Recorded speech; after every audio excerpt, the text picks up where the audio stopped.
Isang mapagpalang araw ng January 9, 2025 sa iyo kabayan.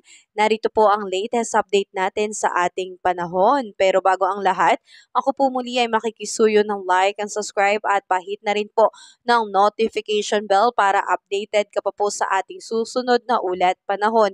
Kabayan, ito pong binabantayan natin kamakailan na sama ng panahon sa labas ng Philippine Area of Responsibility ay tuluyan na nga pong nalusaw. So good news po yan kabayan. Ibig sabihin yan, wala pa po tayong bagyo na nabubuo sa loob at labas ng Philippine Area of Responsibility. So that is good news kabayan. Pero patuloy pa rin po tayo makakaranas ng pag-ulan. Dulot na rin po kabayan nitong shoreline. At pinaka-apektado po nito ngayong araw na ito kahit walang bagyo ay makakaranas po ng pag-ulan dito po sa may Visayas, Bicol Region, Quezon, Mimaropa, Surigao del Norte at Dinagat Island. Kaya asahan dyan ang maulap na kalangitan na may kasamang mga kalat-kalat at malalakas na pag-ulan at isolated thunderstorm. Kaya pinag-iingat ang lahat dahil sa posibilidad na makaranas po ng intense rain na magdudulot ng mga biglaang pagbaha and landslide. Samantalang kabayan, narito pa rin po ang epekto nitong northeast monsoon o hanging amihan sa may Cagayan Valley, Cordillera Administrative Region and Central Luzon. Kaya asahan ang maulap na kalangitan na may kasamang pag-uulan. At dito rin po kabayan sa may Metro Manila at ilang natitirang bahagi ng Luzon, asahan po ang partly cloudy to cloudy skies with isolated light rains lamang kabayan o pag-ambon lamang, kaya wala po itong significant impact. Epekto po yan ng northeast monsoon pa rin. Samantalang ang ilang bahagi ng Mindanao, asahan pa rin po kabayan ang partly cloudy to cloudy skies with isolated rain showers or thunderstorm. Epekto naman po yan ng mga localized thunderstorm. So kabayan, yan po yung asahan natin ngayong araw na ito.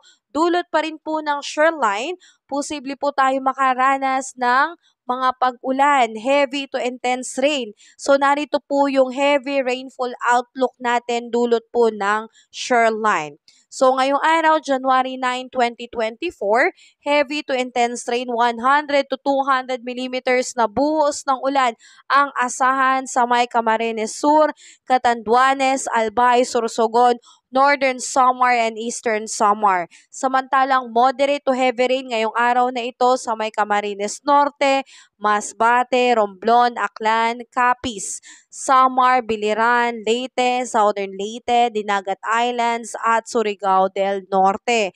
Pagsapit naman bukas, January 10, heavy to intense rain. Ganun pa rin sa may Camarines Sur, Catanduanes, Albay, Sorsogon, and the Northern Samar.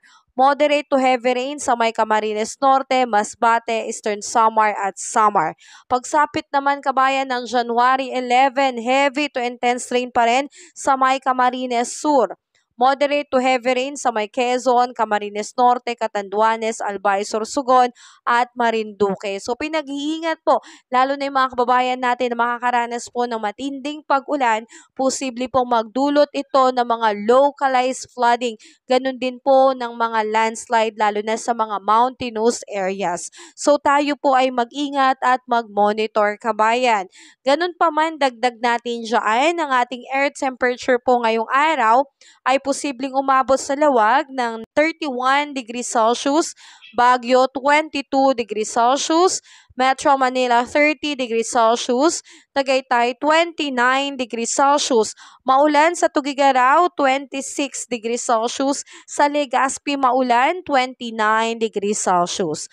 At sa may Calayan Island at Puerto Princesa abot po ng 30 to 31 degrees Celsius, Iloilo maulan din po, 31 degrees Celsius. Ganon din sa Tacloban, maulan, 29 degrees Celsius. Cebu, 31 degrees Celsius. Cagayan de Oro, 31 degrees Celsius. Zamboanga 33 degrees Celsius at sa Davao po ay 32 degrees Celsius. Pagdating naman kabayan sa ating mga baybayin, may nakataas po na gale warning signals, aabot po ng 2.8 to 4.5 meters sa may northern coast of Camarines Norte at northern coast ng Catanduanes. Kaya pinag-iingat natin ang ating mga kababayan, huwag po muna tayong pumalaot sa mga baybayin na yan dahil matataas at mapanganib po ang alon sa karagatan. So kabayan, yan lamang po ang update ko sa iyo ngayong araw na ito. Sanang itong video na to ay nakatulong, kaya makikisuyo ulit ng like and subscribe at pahit na rin po ng notification bell. At tayo po ay palaging mag-ingat. Ngayon kabayan, January 9, 2025, wala pa pong bagyo. So ingat tayo kabayan. Have a safe day po sa lahat.